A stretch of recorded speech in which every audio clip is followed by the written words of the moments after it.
నమస్కారం ETV news కి స్వాగతం ముందుగా ముఖ్యాంశాలు తెలంగాణలో ఏకధాటిగా రైతు రుణమాఫీ 2018 డిసెంబర్ 12 2023 డిసెంబర్ 9 మధ్య తీసుకున్న వారికి చేస్తామన్న సీఎం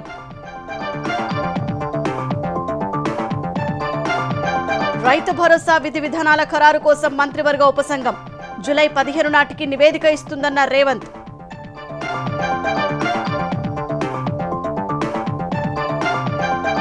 ఆంధ్రప్రదేశ్లో కొలువుదీరిన కొత్త శాసనసభ 172 మంది ఎమ్మెల్యేలతో ప్రమాణం చేయించిన ప్రొటెం స్పీకర్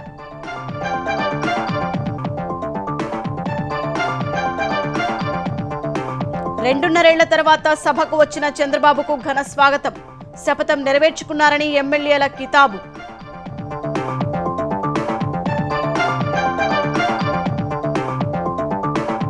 స్పీకర్ పదవికి అయ్యన్న పాత్రుడు నామినేషన్ ఒక్కరే వేసినందున ఖాయమైన ఏకగ్రీవం రేపు బాధ్యతల స్వీకరణ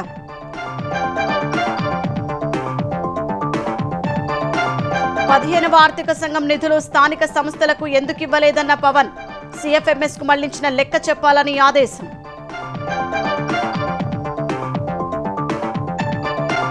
దేశంలో 67 బొగ్గు గనులకు మొదలైన వేలం ప్రక్రియ సింగరేణికి రిజర్వేషన్ ఇవ్వాలని తెలంగాణ సర్కార్ విజ్ఞప్తి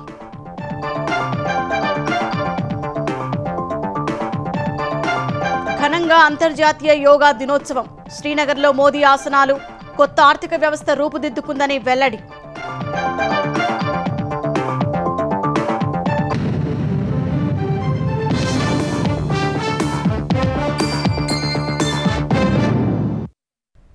తెలంగాణ రైతులు తీసుకున్న 2 లక్షల రూపాయలలోపు పంట రుణాలను ఏకధాటిగా మాఫీ చేస్తామని ముఖ్యమంత్రి రేవంత్ రెడ్డి ప్రకటించారు. ఇందుకు 31,000 కోట్ల రూపాయలు అవసరమవుతాయని తెలిపారు. ఈ రుణమాఫీతో 47 లక్షల రైతులకు మేలు జరుగుతుందని పేర్కొన్నారు. రైతు భరోసా అమలుపై మంత్రివర్గ ఉపసంఘం వేశామని జూలై 15 లోపు నివేదిక ఇస్తుందని వెల్లడించారు. ఈ నివేదికపై బడ్జెట్ సమావేశాల్లో చర్చించి నిర్ణయానికి వస్తామని తెలిపారు. సచివాలయంలో సీఎం రేవంత్ రెడ్డి అధ్యక్షతన దాదాపు 2 గంటల పాటు సమావేశమైన మంత్రివర్గం తెలంగాణ రైతులకు శుభవార్త తెలిపింది. రైతులు తీసుకున్న 2 లక్షలలోపు పంట రుణాలను ఏకధాటిగా మాఫీ చేయాలని నిర్ణయించింది. గత భారత సర్కార్ 2014-2018లో మొత్తం 28,000 కోట్లు రుణమాఫీ చేసిందని, తాము 2018 డిసెంబర్ 12, డిసెంబర్ 9, 2023 మధ్య తీసుకున్న రుణాలు మాఫీ చేస్తామని వివరించారు. గత ప్రభుత్వం డిసెంబర్ 11, 2018 తారీఖు వరకు కట్ ఆఫ్ డేట్ పెట్టి 2వ విడత రైతు రుణమాఫీ చేసింది. డిసెంబర్ 12, 2018 తారీఖు నుంచి డిసెంబర్ 9, 2023 వరకు 5 సంవత్సరాల మధ్య కాలంలో ఈ రాష్ట్రంలో ఉన్న రైతులు తీసుకున్న 2 లక్షల రూపాయల వరకు రుణమాఫీని చెయ్యాలని మా ప్రభుత్వము ఈ మంత్రివర్గంలో నిర్ణయం తీసుకున్నది. ఈ రుణాలు మాఫీ చేయడానికి దాదాపుగా 31,000 కోట్ల రూపాయలు అవసరం అవుతున్నది. ఆ ప్రకారం ఏకధాటిగా 2 లక్షల రుణమాఫీ చెయ్యాలని మేము నిర్ణయం తీసుకున్నాం.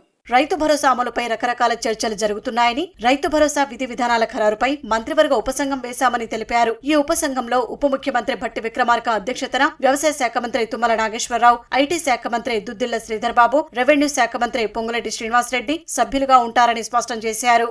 రైతు భరోసాకు సంబంధించి రకరకాల చర్చలు జరుగుతున్నాయి కాబట్టి పారదర్శకంగా రైతు సంఘాలను, రైతు కూలీ సంఘాలను, రాజకీయ పార్టీలను, వివిధ వర్గాల నుంచి సలహాలు సూచనలు తీసుకొని రైతు భరోసా విధి విధానాలను ఖరారు చేయడానికి మంత్రివర్గ ఉపసంఘాన్ని నియమించినము. అందరితో చర్చించి జూలై 15 తారీఖు లోపల ప్రభుత్వానికి నివేదికను అందించడం జరుగుతుంది. ఆ నివేదికను రాబోయే బడ్జెట్ సమావేశాలలో శాసనసభలో ప్రవేశపెట్టి అందరి శాసనసభ్యుల యొక్క అభిప్రాయం తీసుకొని భవిష్యత్ కార్యాచరణను, రైతు భరోసా విధి విధానాలను నిర్ధారించి అర్హులైన ప్రతి ఒక్కరికి రైతు భరోసా పథకాన్ని అమలు చేయాలని మా మంత్రివర్గం నిర్ణయం తీసుకున్నది. ప్రభుత్వ విధానాలపై కూడా ప్రభుత్వం నుంచి అధికార ప్రతినిధులుగా మంత్రులు శ్రీధర్ బాబు, పొంగులేటి సమాచారం అందిస్తారని రేవంత్ రెడ్డి వివరించారు. మంత్రివర్గ నిర్ణయాలు గాని ప్రభుత్వ పరిపాలనకు సంబంధించిన అంశాలను బ్రీఫింగ్ చేయడానికి మంత్రివర్గం నుంచి 2 అధికార ప్రతినిధులుగా 2 మంత్రులను నియమిస్తున్నాము. దానికి శ్రీధర్ బాబు గారు మిత్రుడు, పొంగులేటి శ్రీనివాసరెడ్డి గారు బాధ్యత తీసుకుంటారు. వారిద్దరిచ్చే సమాచారమే అధికారిక సమాచారము. ఈ రుణమాఫీకి అర్హులు అనర్హులకు సంబంధించి విధి విధానాల మీద పూర్తి స్థాయిలో చర్చించినము. నియమ నిబంధనలు అన్నిటిని కూడా మంత్రివర్గం ఆమోదించింది. తొందరలోనే ఆ జీవో విడుదల చేస్తాం. అందులో మీకు పూర్తి వివరాలు ఉంటాయి. అసెంబ్లీ మాజీ speaker senior MLA Pocharam Srinivasa Reddy భారాసాను విడి కాంగ్రెస్ పార్టీలో చేరారు. హైదరాబాద్లోని పోచారం నివాసానికి వెళ్లిన సీఎం రేవంత్ రెడ్డి కాంగ్రెస్ కండువా కప్పి పార్టీలోకి ఆహ్వానించారు. రైతు సంక్షేమం కోసం రేవంత్ రెడ్డి ప్రభుత్వానికి మద్దతు ఇవ్వాలని నిర్ణయించుకున్నారని పోచారం శ్రీనివాసరెడ్డి తెలిపారు. తాను రాజకీయం ప్రారంభించింది కాంగ్రెస్ పార్టీలోనే అన్న ఆయన తన నిర్ణయాన్ని భగవంతుడు ఆశీర్వదిస్తున్నారని చెప్పారు. తెలంగాణ పునర్నిర్మాణంలో భాగంగా పోచారం శ్రీనివాసరెడ్డిని పెద్దలుగా అండగా నిలవాలని వారిని కోరినట్లు సీఎం రేవంత్ రెడ్డి తెలిపారు. తెలంగాణ రైతుల సంక్షేమం కోసం పోచారం కాంగ్రెస్ లో చేరారని వారి సలహాలు సూచనలు తీసుకుని ముందుకెళ్తామని చెప్పారు. భవిష్యత్తులో ఆయనకు సముచిత గౌరవం ఇస్తామని తెలిపారు. నిజామాబాద్ జిల్లాలో అసంపూర్తిగా ఉన్న ప్రాజెక్టులను పూర్తి చేసేందుకు పోచారం సహకారం తీసుకుంటామని అన్నారు. రేపు భవిష్యత్తులో ఒక పక్కన సీనియర్ నాయకులు అందరితో పాటు సమానంగా పోచారం శ్రీనివాసరెడ్డి గారికి సముచితమైన గౌరవం మర్యాద వారిచ్చే సూచనలు సలహాలు ఈ ప్రభుత్వం పాటిస్తుంది. రైతుల పక్షాన ఈ రోజు మేము చేయబోయే కార్యక్రమాలలో వారు అత్యంత క్రియాశీలక పాత్ర పోషించి రైతుల సంక్షేమం కోసం బాన్సువాడ శాసనసభ నియోజకవర్గ అభివృద్ధి కోసం మొదటి నుంచి వారికి అండగా నిలబడ్డ నిజామాబాద్ జిల్లాలో అసంపూర్తిగా ఉన్న సాగునీటి ప్రాజెక్టులు కానీ అభివృద్ధి కార్యక్రమాలను కానీ పూర్తి చేయడానికి వారు ముందుకు వచ్చి మాకు సహకరించినందుకు ముఖ్యమంత్రిగా వారికి కృతజ్ఞతలు తెలియజేస్తూ వారి సూచనల మేరకు రైతులకు ఎంత మేలు చేయగలమో పూర్తి స్థాయిలో చేయాలన్న ఆలోచనతో ముందుకు వెళ్తున్నాము. రైతాంగానికి వారు చేస్తున్నటువంటి కార్యక్రమాలకు అండగా ఉండాలని, అండగా ఉండి రైతు సంక్షేమాన్ని కోరుకోవాలని, రైతుల కష్టాలు తీరాలనే ఆకాంక్షతో రేవంత్ రెడ్డి గారి నాయకత్వంలో కాంగ్రెస్ పార్టీలో వచ్చాం.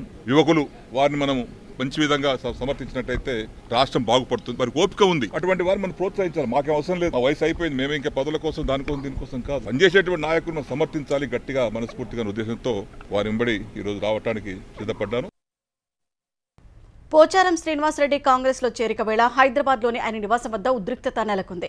పలువురు భారాస నేతలు కార్యకర్తలు పోచారం నివాసానికి వెళ్లగా పోలీసులు వారిని అడ్డుకున్నారు. ఈ ఉదయం సీఎం రేవంత్ రెడ్డి, మంత్రి పొంగులేటి శ్రీనివాసరెడ్డి మరికొందరు కాంగ్రెస్ నేతలు పోచారం నివాసానికి వెళ్లగా ఇది తెలిసిన భారాస నేతలు బాల్కా సుమన్, గెల్లు శ్రీనివాస్ మరికొందరు ఇంట్లోకి చొచ్చుకెళ్లేందుకు ప్రయత్నించారు. వారిని పోలీసులు అడ్డుకోగా అక్కడే ఉన్న కాంగ్రెస్ కార్యకర్తలు భారాస శ్రేణులతో వాగ్వాదానికి దిగారు. ఒక దశలో ఇరు వర్గాల మధ్య తోపులాట జరిగింది. ఇది గమనించిన పోలీసులు బాల్కా సుమన్, గెల్లు శ్రీనివాస్ సహా ఆందోళనకారులను అదుపులోకి తీసుకుని బంజారాహిల్స్ పోలీస్ స్టేషన్ కు తరలించారు. సీఎం వచ్చినప్పుడే భారాస నేతలు కార్యకర్తలు అక్కడికి ఎలా చేరుకున్నారనే అంశంపై పోలీసు ఉన్నతాధికారులు ఆరా తీశారు.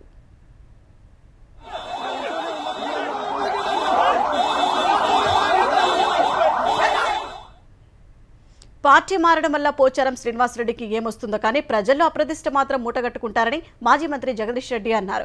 పోచారం పార్టీని వీడటం దురదృష్టకరమన్నారు.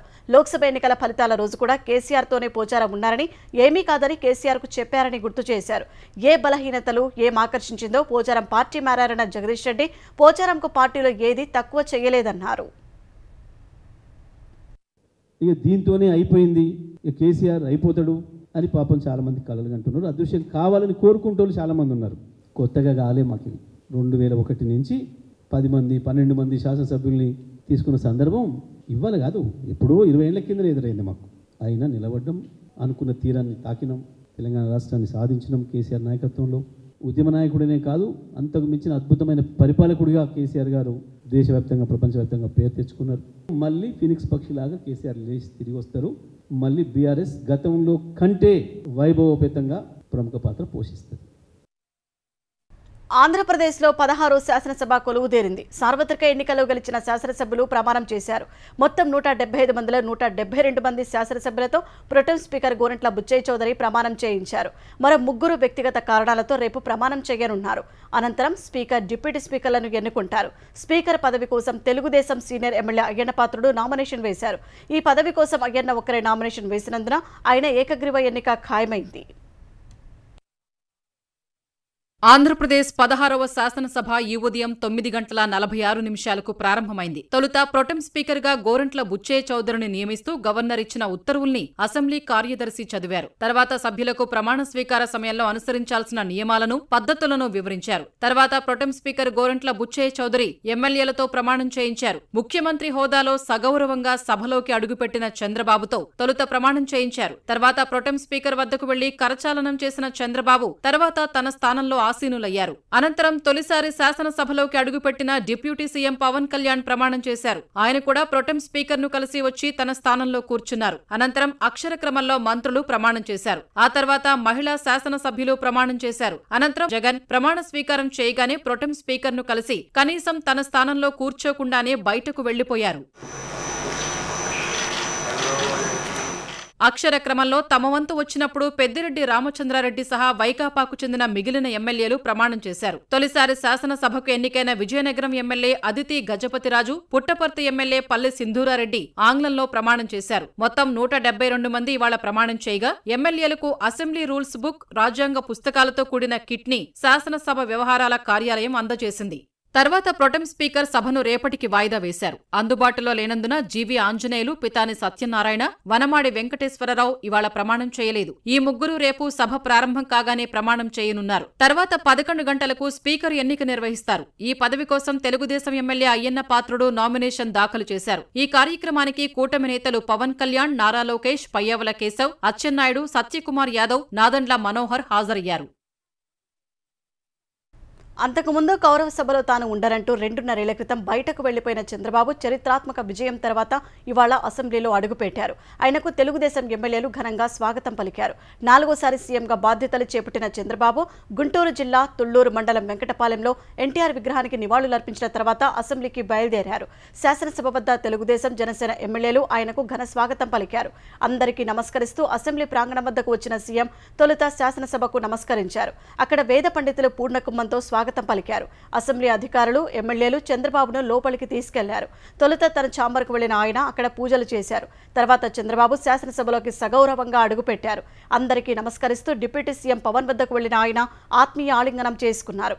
తర్వాత నారా లోకేష్ సహా మంత్రులు, కూటమి ఎమ్మెల్యేలంతా నిజం గెలిచింది, ప్రజాస్వామ్యం నిలిచింది అంటూ ప్లకార్డులు ప్రదర్శించారు.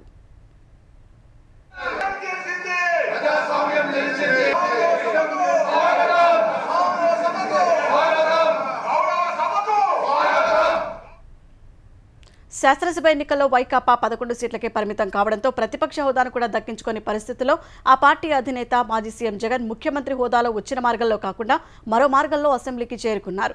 సీఎంగా ఉన్నప్పటి సెక్యూరిటీని ప్రభుత్వం ఇంకా తొలగించినందున అదే కాన్వాయ్తో సిఆర్డీఏ రోడ్డు నుంచి మందడం వైపు వెళ్లకుండా అసెంబ్లీ వెనుక వైపు రోడ్డు ద్వారా ప్రధాన గేటు నుంచి లోపలికి ప్రవేశించారు.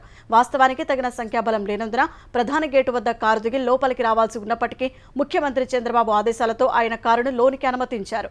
ప్రతిపక్షం విషయంలో సభ్యులు హుందాగా వ్యవహరించాలని అసెంబ్లీకి బయలుదేరే ముందే చంద్రబాబు స్పష్టం చేశారని శాసనసభ వ్యవహారాల శాఖ మంత్రి పయ్యావుల కేశవ్ చెప్పారు. ఈ మేరకు కారులోనే అసెంబ్లీ భవనానికి చేరుకున్న జగన్ ప్రమాణ స్వీకారం చేసే సమయానికే సభలోకి వచ్చారు. ఎమ్మెల్యేగా ప్రమాణం చేసి సభలో కూర్చోకుండానే బయటకు వెళ్లారు. తర్వాత లాబీలో తాత్కాలికంగా కేటాయించిన ఛాంబర్లో వైకాపా ఎమ్మెల్యేలు, ఎమ్మెల్సీలతో కాసేపు మాట్లాడిన జగన్ వచ్చిన దారిలోనే తాడేపల్లి నివాసానికి వెళ్లిపోయారు. అసెంబ్లీ కమిటీ హాల్లో సీజనల్ వ్యాధులపై సమీక్ష చేసిన ఆంధ్రప్రదేశ్ ఉప ముఖ్యమంత్రి పవన్ కళ్యాణ్ వరుస ప్రశ్నలతో అధికారులను ఉక్కిరిబిక్కిరి చేశారు. 15వ ఆర్థిక సంఘం నిధుల మళ్లింపు వ్యవహారంపై అధికారులను నిలదీశారు. స్థానిక సంస్థలకు ఇవ్వాల్సిన నిధులను ఎందుకు ఇవ్వలేదంటూ అసహనం వ్యక్తం చేశారు. ఆర్థిక సంఘం స్థానిక సంస్థలకు చెందాల్సిన నిధులను సీఎఫ్ఎంఎస్ ఖాతాకు ఎంత మేర మళ్లించారో నివేదిక ఇవ్వాలని అధికారులను ఆదేశించారు. తాగునీటి సరఫరాల లోపాల వల్లే విజయవాడలో డయేరియా కేసులు వచ్చాయని పవన్ అభిప్రాయపడ్డారు. సీజనల్ వ్యాధులను కట్టడి చేయడానికి తక్షణం కార్యాచరణ సిద్ధం చేయాలని ఆదేశాలు జారీ చేశారు. దేశంలోని 67 బొగ్గు గనుల వేలం ప్రక్రియ ప్రారంభమైంది. కేంద్ర బొగ్గు గనుల శాఖ మంత్రి కిషన్ రెడ్డి బొగ్గు గనుల వేలం ప్రక్రియను ప్రారంభించారు. ఓ ప్రైవేట్ హోటల్లో నిర్వహించిన ఈ కార్యక్రమంలో కేంద్ర సహాయ మంత్రి సతీష్ చంద్ర దూబే, కార్యదర్శి అమృత్ లాల్ పాల్గొన్నారు. ఒడిశా, మధ్యప్రదేశ్, ఛత్తీస్గఢ్, జార్ఖండ్, బీహార్, బెంగాల్, మహారాష్ట్ర, తెలంగాణలోని 67 బొగ్గు గనులకు నేటి నుంచి వేలం నిర్వహిస్తున్నట్టు కిషన్ రెడ్డి తెలిపారు. కేంద్ర ప్రభుత్వం బొగ్గు గనుల వేలం విషయంలో దేశవ్యాప్తంగా ఒకే విధానం అమలు చేస్తున్నట్టు చెప్పారు. కోలియల్ లిమిటెడ్కు వచ్చిన ప్రాధాన్యతనే కేంద్రం సింగరేణికి కూడా ఇస్తోందని తెలిపారు. రానున్న రోజుల్లో సింగరేణిని ఆదుకునే విధంగా ప్రణాళికలు రూపొందిస్తామని వివరించారు. 2 బొగ్గు గనులు కేంద్రం దృష్టిలో ఉన్నాయని, ఒడిశా నైని బొగ్గు గనిపై త్వరలో నిర్ణయం తీసుకుంటామని కిషన్ రెడ్డి చెప్పారు. ఖచ్చితంగా సింగరేణికి ఏ రకమైన ఇబ్బంది ఉండదు. దయచేసి ఎవరు కూడా రాజకీయం చేయకూడదు. అందరం కలిసికట్టుగా రాజకీయాలకు అతీతంగా కలిసి పనిచేద్దామనే విషయాన్ని నేను మనవి చేస్తా ఉన్నాను. కార్మికులకు మాత్రం అస్యూరెన్స్ ఇస్తా ఉన్నాం. కార్మికులు ఏ రకమైనటువంటి ఆందోళన చెందొద్దు. సింగరేణి బ్లాకో, మరొక కంపెనీ బ్లాకో, మరొక కేంద్ర ప్రభుత్వ బ్లాకో ఏదైనా యాక్షన్ చేస్తే కేంద్రానికి ఏ రకమైనటువంటి రెవెన్యూ రాదు, ఆ రాష్ట్రాలకే వస్తుంది. ఏదో తీసుకుపోయి అమ్ముకుంటున్నారు, ఏదో ప్రైవేట్ వాళ్ళకి ఇస్తున్నారు అనేటువంటి తప్పుడు మాటలు దయచేసి మాట్లాడకండి. బొగ్గు గనుల వేలాన్ని ఉపయోగించుకోవాలని ఆ ప్రక్రియలో పాల్గొన్నట్లు తెలంగాణ ఉప ముఖ్యమంత్రి భట్టి విక్రమార్క తెలిపారు. సింగరేణికి బొగ్గు గనులు కేటాయించాలని కేంద్ర మంత్రి కిషన్ రెడ్డికి వినతి పత్రం ఇచ్చినట్లు వెల్లడించారు. లేఖపై ప్రధానితో మాట్లాడతారని కిషన్ రెడ్డి హామీ ఇచ్చినట్లు తెలిపారు. సత్తుపల్లిలో 3, కొయ్యగూడెంలో 3 బొగ్గు గనులు ఉన్నాయని చెప్పిన భట్టి ఆ బొగ్గు గనులను కేటాయిస్తే సింగరేణికి అనువుగా ఉంటుందని పేర్కొన్నారు. సింగరేణికి బొగ్గు గనుల వేలంలో రిజర్వేషన్ కల్పించాలని విజ్ఞప్తి చేసినట్లు భట్టి విక్రమార్క వివరించారు. ఆక్షన్ లేకుండా బ్లాక్స్ని గోదావరి పరివాహక ప్రాంతంలో ఉన్నటువంటి సింగరేణి పరివాహక ప్రాంతంలో ఉన్న అన్ని బ్లాక్స్ని సింగరేణికి కేటాయించేటట్టుగా చూడవలసిందిగా చెప్పాం. ఆల్ పార్టీ డెలిగేషన్ కూడా వచ్చి ప్రధానమంత్రి గారిని కలిసి రిక్వెస్ట్ చేస్తామని కూడా చెప్పాం. సో సింగరేణిని, కోల్ మైన్స్ని తెలంగాణ రాష్ట్ర ప్రయోజనాల ఆర్థిక మిగతా సహజ వనరుల అన్నీ కూడా తెలంగాణ ప్రయోజనాలే ప్రాధాన్యతగా ఈ ప్రభుత్వానికి ఉంటాయని చాలా స్పష్టంగా చెప్పండి. తెలంగాణలో మహిళా శక్తి క్యాంటీన్లకు ప్రభుత్వం శ్రీకారం చుట్టింది. సచివాలయంలో 2 క్యాంటీన్లను తెలంగాణ మహిళా శిశు సంక్షేమ శాఖ మంత్రి సీతక్క ప్రారంభించారు. అమ్మ చేతి వంటల నాణ్యత పాటిస్తూ వంటలు అందించాలని మహిళా సంఘాలను మంత్రి కోరారు. 2 ఏళ్లలో జిల్లాకు 5 చొప్పున తెలంగాణలో 150 మహిళా శక్తి క్యాంటీన్లు ఏర్పాటు చేయనున్నట్లు వెల్లడించారు. తెలంగాణ వ్యాప్తంగా మహిళా సంఘాలకు ఈ క్యాంటీన్ల నిర్వహణ అప్పగించనున్నట్లు సీతక్క పేర్కొన్నారు. మంచి ప్రయత్నము. దీని ద్వారా ప్రతి మహిళ ఆర్థికంగా ప్రగతి సాధించాలని మనస్ఫూర్తిగా కోరుకుంటూ ఇవాళ జిల్లాలలో కూడా ఇవన్నీ ఏర్పడతాయి. ఇంకొక 15-20 రోజులలో అది డిస్ట్రిక్ట్ హెడ్ క్వార్టర్స్ లలో కావచ్చు, జిల్లా కలెక్టరేట్ కాడ, హాస్పిటల్స్ లలో ఎక్కడ ఏ రద్దీ ఉంటుందో అది ఫుడ్ కానీ లేదా ఇతర వర్క్స్ కానీ వాళ్ళకి అప్పగించడం జరుగుతుంది. ఇప్పటికే అమ్మ ఆదర్శ పాఠశాల యొక్క పనిని కూడా మహిళలకు ఇవ్వడం జరిగింది. అందరి దేశానికి ఆదర్శంగా ఉండాలి. ప్రతి మహిళ ఆర్థికంగా బలోపేతం కావాలన్నటువంటి సీఎం రేవంత్ రెడ్డి గారి యొక్క ఆలోచన మనం అందరం ముందుకు తీసుకెళ్దామని తెలియజేస్తాం. బాపట్ల జిల్లా చీరాల మండలం ఈపురపాలెంలో సుచరిత అనే మహిళ హత్యపై ముఖ్యమంత్రి చంద్రబాబు ఆగ్రహం వ్యక్తం చేశారు. వెంటనే ఘటనా ప్రాంతానికి వెళ్లి బాధిత కుటుంబాన్ని కలవాలని హోంమంత్రి వంగలపూడి అనితను ఆదేశించారు. ప్రభుత్వం తరపున మృతురాలి కుటుంబానికి అండగా ఉండాలని చెప్పారు. నిందితులను తక్షణమే అరెస్టు చేసి వేగంగా దర్యాప్తు చేసి నిందితులకు కఠిన శిక్ష పడేలా చూడాలని చెప్పారు.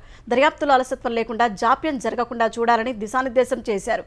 సీఎం ఆదేశాలతో ఈపురపాలెం వెళ్లిన హోంమంత్రి అనిత బాధిత కుటుంబాన్ని పరామర్శించారు. వారికి 10 లక్షల రూపాయల ఆర్థిక సాయం అందజేశారు. మరోవైపు డీజీపీ ద్వారకా తిరుమలరావు సచివాలయంలో సీఎం చంద్రబాబును కలిసి ఈపురపాలెం ఘటనపై ప్రాథమిక సమాచారం అందించారు. ఇలాంటి ఘటనలు పునరావృతం కాకుండా చూసుకోవాలని చంద్రబాబు డీజీపీని ఆదేశించారు. త్వరలోనే పోలీసు యంత్రాంగం ప్రక్షాళన ఉంటుందన్నారు. ఆంధ్రప్రదేశ్ నూతన డీజీపీగా సీహెచ్ ద్వారకా తిరుమలరావు బాధ్యతలు చేపట్టారు. మంగళగిరిలోని రాష్ట్ర పోలీసుల ప్రధాన కార్యాలయంలో ఆయన పదవీ బాధ్యతలను తీసుకున్నారు. పోలీసుల గౌరవవందనం స్వీకరించి ఉదయం 7:50 డీజీపీగా సంతకం చేశారు. పలువురు ఐపీఎస్ అధికారులు ద్వారకా తిరుమలరావుకు శుభాకాంక్షలు తెలిపారు. 1989వ బ్యాచ్ ఐపీఎస్ ద్వారకా తిరుమలరావు ఉమ్మడి ఆంధ్రప్రదేశ్లో సైబరాబాద్ సిపిగా పనిచేశారు. ఎస్ఐబి, సిబిఐ, సిఐడి చీఫ్గా పనిచేసిన ఆయన తర్వాత విజయవాడ కమిషనర్ బాధ్యతలు నిర్వర్తించారు. అనంతరం రైల్వే ఏడీజీగా, ఆర్టీసీ ఎండీగా బాధ్యతలు నిర్వర్తించారు. ఇప్పుడు డీజీపీగా ప్రభుత్వం నియమించడంతో విధులను స్వీకరించారు. ఢిల్లీ మద్యం విధానానికి సంబంధించిన సీబీఐ కేసులో భారాస ఎమ్మెల్సీ కవిత జ్యుడిషియల్ కస్టడీని ఢిల్లీలోని రౌస్ రెవెన్యూ కోర్టు జూలై 5 వరకు పొడిగించింది. ఈ కేసులో కవిత రిమాండ్ ఇవాటితో ముగియనుండగా తీహార్ జైల్లో ఉన్న ఆమెను సీబీఐ అధికారులు వర్చువల్గా కోర్టు ముందు హాజరుపరిచారు. అనంతరం కవిత జ్యుడిషియల్ రిమాండ్ను పొడిగించాలని కోరారు. ఈ మేరకు కోర్టు ఆమె జ్యుడిషియల్ కస్టడీని జూలై 7 వరకు పొడిగిస్తూ ఉత్తర్వులు జారీ చేసింది. ఈ కేసులో కవిత పాత్రపై సీబీఐ ఇప్పటికే ఛార్జిషీట్ దాఖలు చేయగా దాన్ని పరిగణలోకి తీసుకునే అంశంపై రౌస్ రెవెన్యూ కోర్టు జూలై 3న విచారణ జరపనుంది. విదేశాల నుంచి వలసలను గట్టిగా వ్యతిరేకించిన అమెరికా మాజీ అధ్యక్షుడు డొనాల్డ్ ట్రంప్ ఇప్పుడు పూర్తిగా తన స్వరాన్ని మార్చారు. ఈ ఏడాది చివరిలో జరిగే అధ్యక్ష ఎన్నికల్లో రిపబ్లికన్ పార్టీ తరపున పోటీ చేరున్న ట్రంప్ విదేశీ విద్యార్థులకు బంపర్ ఆఫర్ ప్రకటించారు. అమెరికాలో గ్రాడ్యుయేషన్, జూనియర్ గ్రాడ్యుయేషన్ పూర్తి చేసే విదేశీ విద్యార్థులకు అమెరికాలో శాశ్వత నివాసానికి ఉద్దేశించిన గ్రీన్ కార్డును ఆటోమేటిక్గా జారీ చేయనున్నట్టు తెలిపారు. అమెరికాలోని పెద్ద పెద్ద విద్యా సంస్థలు చదివి స్వదేశాలకు వెళ్తున్న చాలా మంది ఆయా దేశాల్లో మిలియనీర్లు, బిలియనీర్లుగా ఎదుగుతున్నారని, అలాంటి వారు అమెరికాలో ఉండే విధంగా చూడాలని తాను వలసదారులను విద్యాభ్యాసం పూర్తి చేసిన వెంటనే గ్రీన్ కార్డు ఇవ్వాలని నిర్ణయానికి వచ్చినట్టు ట్రంప్ తెలిపారు. అమెరికా అధ్యక్ష ఎన్నికల ప్రచారంలో విదేశీ వలసలు, అక్రమ వలసదారుల బహిష్కరణ వంటి అంశాలు అత్యంత కీలకంగా మారినందునే ట్రంప్ ఈ నిర్ణయం తీసుకున్నట్టు తెలుస్తోంది. మెరిట్ ఆధారిత విదేశీ వలసలను తాను గతం నుంచి సమర్థించినట్టు ట్రంప్ గుర్తు చేశారు. 2-4 ఏళ్ల కోర్సులు పూర్తి చేసిన వారందరికీ వెంటనే గ్రీన్ కార్డు ఇస్తామని, అధికారానికి వచ్చిన వెంటనే ఈ విధానాన్ని అమలు చేస్తామని ట్రంప్ స్పష్టం చేశారు. 2022-23 విద్యా సంవత్సరం అమెరికాలోని ఉన్నత విద్యాసంస్థలో 10 లక్షలకు పైగా విదేశీ విద్యార్థులు చదువుతుండగా 2.9 లక్షల మంది విద్యార్థులతో చైనా అగ్రస్థానంలో ఉంది. 2.69 లక్షల మంది విద్యార్థులతో భారత్ రెండో స్థానంలో ఉంది. 10వ అంతర్జాతీయ యోగా దినోత్సవాన్ని పురస్కరించుకుని దేశవ్యాప్తంగా యోగా కార్యక్రమాలు ఘనంగా నిర్వహించారు. ఢిల్లీలో యోగాసనాలు వేసిన రాష్ట్రపతి ద్రౌపది ముర్ము యోగా మానవాళికి భారత్ ఇచ్చిన అద్వితీయ బహుమతని పేర్కొన్నారు. శ్రీనగర్లోని దాల్ సరస్సు ఒడ్డున ఉన్న షేర్-ఏ-కాశ్మీర్ అంతర్జాతీయ సమావేశ కేంద్రం వద్ద నిర్వహించిన కార్యక్రమంలో యోగా చేసిన ప్రధాని నరేంద్ర మోదీ యోగా వల్ల కొత్త ఆర్థిక వ్యవస్థ రూపుదిద్దుకుందని చెప్పారు. విదేశాల్లో యోగా చేసే వారి సంఖ్య క్రమంగా పెరుగుతోందన్న ప్రధాని ధ్యానంతో ఏకాగ్రత, యోగాతో అపార శక్తి కలుగుతాయన్నారు. కేంద్ర మంత్రులు, ఎంపీలు, ముఖ్యమంత్రులు, ప్రజాప్రతినిధులు వేర్వేరు ప్రాంతాల్లో యోగాసనాలు వేశారు. ఐఎన్ఎస్ విక్రమాదిత్య యుద్ధనౌకపై నావికాదళ సిబ్బంది, తమ కుటుంబ సభ్యులు, పలువురు ఔత్సాహికులతో కలిసి యోగాసనాలు వేశారు. నార్థన్ ఫ్రాంటియర్ మంచుకొండలు, ఈస్టర్న్ లద్దాఖ్ వంటి ప్రతికూల ప్రాంతాలు, లేహ్లోని వాంగ్చుక్ స్టేడియంలో సైనికులు సామూహిక యోగాసనాలు వేశారు. నార్త్ సిక్కింలోని ముగుతాంగ్ సబ్ సెక్టార్లో 15,000 అడుగుల ఎత్తులో ఐటీబీపీ సిబ్బంది యోగా చేశారు. ఆర్ఎస్పురా సెక్టార్లో బీఎస్ఎఫ్ జవాన్లు యోగా చేయగా ప్యాంగ్ సోంగ్ లేక్ ఒడ్డున స్థానిక పాఠశాల చిన్నారులు యోగా చేశారు. షిరిడీలో 1,200 మంది విద్యార్థులు ఓ పాఠశాల ప్రాంగణంలో యోగా చేశారు. వైద్యం, వ్యాధులపై అవగాహన కల్పించే లక్ష్యంతో వైద్య చిహ్నాన్ని తలపిస్తూ మానవహారంగా ఏర్పడి యోగాసనాలు వేశారు. తెలుగు రాష్ట్రాల్లో కూడా అంతర్జాతీయ యోగా దినోత్సవ వేళ పలువురు ప్రముఖులు యోగాసనాలు వేశారు. కన్నా శాంతివనంలో తెలంగాణ గవర్నర్ సిపి రాధాకృష్ణన్ యోగా చేశారు. ప్రపంచానికి యోగా మార్గదర్శకంగా నిలుస్తోందని కేంద్ర బొగ్గు గనుల శాఖ మంత్రి కిషన్ రెడ్డి అన్నారు. నిజాం కాలేజ్ ఆధ్వర్యంలో యోగా మహోత్సవం దశాబ్ది ఉత్సవాలలో కిషన్ రెడ్డి యోగాసనాలు వేశారు. కరీంనగర్ జిల్లాలోని జ్యోతినగర్ మున్సిపల్ గ్రౌండ్లో కేంద్ర హోంశాఖ సహాయ మంత్రి బండి సంజయ్ స్థానికులతో కలిసి యోగా చేశారు. హైదరాబాద్ సంజీవయ్య పార్కులో తెలంగాణ వైద్యారోగ్య శాఖ మంత్రి రాజనరసింహ చిన్నారులతో కలిసి ఆసనాలు వేశారు. వరంగల్లోని సీకేఎం కళాశాలలో చిన్నజీయస్వామి యోగా దినోత్సవంలో పాల్గొన్నారు. అటు అంతర్జాతీయ యోగా దినోత్సవాన్ని విజయవాడలోని రాజ్భవన్లో ఘనంగా నిర్వహించారు. శారీరక, మానసిక, ఆధ్యాత్మిక ఆరోగ్య ప్రయోజనాలకు యోగా ఎంతో ఉపయోగపడుతుందని AP governor justice Abdul Nazeer చెప్పారు. ప్రకృతితో మమేకం కావడానికి యోగా గొప్ప సాధనమని ఏపీ వైద్య ఆరోగ్య శాఖ మంత్రి వై సత్యకుమార్ తెలిపారు. మజిలీపట్నం పోలీస్ పరేడ్ గ్రౌండ్లో నిర్వహించిన యోగా వేడుకల్లో ఏపీ ఎక్సైజ్ శాఖ మంత్రి కొల్లు రవీంద్ర పాల్గొన్నారు. ఒంగోలు జిల్లా కారాగారంలో ఖైదీలతో కలిసి కలెక్టర్ దినేష్ కుమార్ యోగాసనాలు వేశారు.